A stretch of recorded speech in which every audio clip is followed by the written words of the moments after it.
What if the borders we blame on colonial mapmakers were never as random as we think? What if, beneath the straight lines and sharp angles on today's political maps, there are older lines, invisible ones, drawn not with ink, but with gold, salt, wind, and water? Long before European powers arrived, African merchants were already building economic superhighways across deserts and oceans. Caravans were stitching together the Sahara. Monsoon winds were timing commerce across the Indian Ocean. City-states were competing for influence. Empires were rising and falling based on who controlled movement. So here's the uncomfortable question.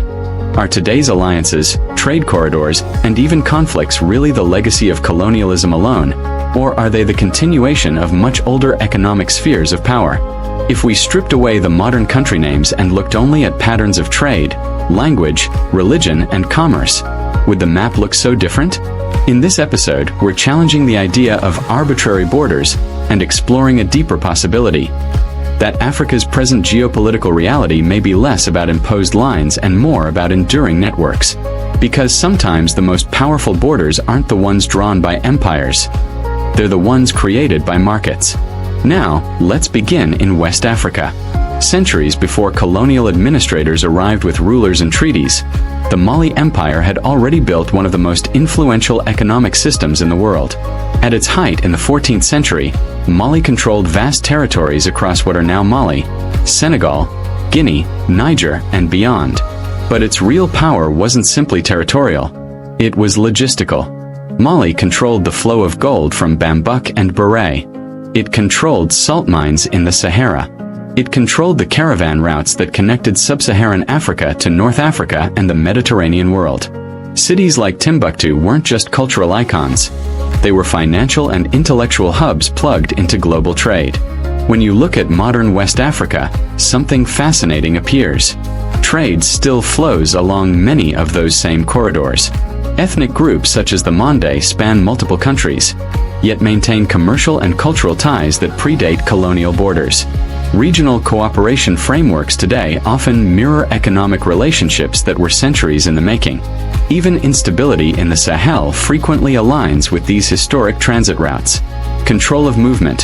Whether caravans in the 14th century or highways and smuggling corridors today, remains central to power.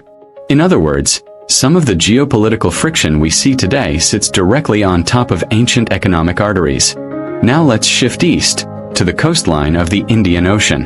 The Swahili coast was not a single empire, but a network of powerful competitive city-states stretching from southern Somalia through Kenya and Tanzania down toward Mozambique. These cities thrived on maritime trade for over 1,000 years. Places like Kilwa Kisiwani, Mombasa, and Zanzibar were deeply integrated into Indian Ocean commerce. They traded gold, ivory, spices, and textiles with partners in India, Oman, and China. The monsoon winds dictated shipping schedules, creating a predictable rhythm of exchange that linked East Africa to Asia and the Middle East. Swahili culture itself emerged from this commercial blending. Bantu foundations mixed with Arabic, Persian, and later influences. Identity here was forged through trade. Fast forward to today, and look at the geopolitics of East Africa. Port competition between Kenya and Tanzania. Strategic investments from Gulf states. Renewed maritime partnerships across the Indian Ocean. These developments are often framed as new global power plays, but they are also revivals of very old commercial relationships. Even historical Omani influence over Zanzibar was not an intrusion into a disconnected region. It was an extension of a centuries-old trading ecosystem. Modern diplomatic and economic alignments across the Indian Ocean often follow those same pathways. This brings us to a powerful realization. Trade creates spheres of influence long before politicians formalize them. Across Africa, languages, religious patterns, and economic practices often map more closely onto historical trade zones than onto colonial boundaries. Islam spread along trans-Saharan routes. Swahili culture transcends national borders. Pastoral and merchant communities still operate within ecological and commercial systems that ignore passport control. Many present-day resource disputes and security tensions emerge along the fault lines of these older economic spheres. Where modern states attempt to rigidly control territories that were historically fluid trade zones, friction can intensify. Where governments successfully integrate and formalize historic trade networks, stability often improves. Understanding this continuity changes how we interpret modern alliances.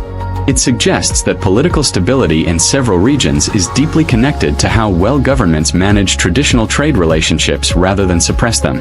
And this perspective isn't just historical, it's predictive. If you analyze infrastructure investments, port expansions, railway corridors, and regional trade blocs, you'll often find they cluster along ancient routes. The logic of geography hasn't changed. The Sahara is still a corridor. The Indian Ocean is still a highway. River basins still structure commerce. Looking toward 2026 and beyond, economic growth in Africa is likely to accelerate where policy aligns with these historically validated trade patterns. Regional integration efforts that follow old commercial corridors may prove more resilient than entirely new, artificial economic frameworks imposed without regard to historical flow. In other words, the most effective diplomacy may not be about redrawing borders, but about understanding the invisible ones that already exist. There's also a deeper philosophical takeaway here. The narrative of arbitrary borders can sometimes oversimplify Africa's complexity.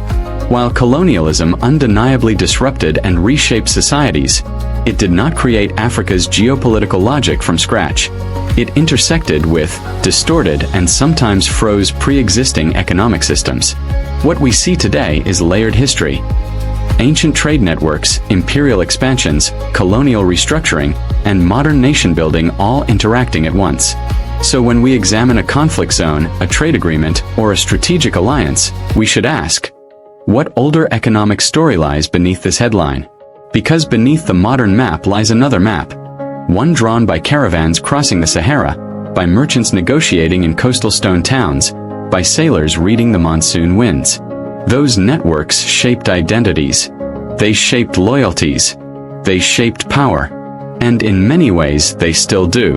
So the next time someone points to a straight line on the African map and calls it artificial, remember, some of the most powerful borders are not visible at all. They are economic, cultural, and historical currents flowing quietly beneath the surface of modern politics. To understand Africa's future, we may need to look not just at who drew the lines in the 19th century, but at who controlled the trade routes in the 13th. Because sometimes the past isn't behind us, it's underneath us.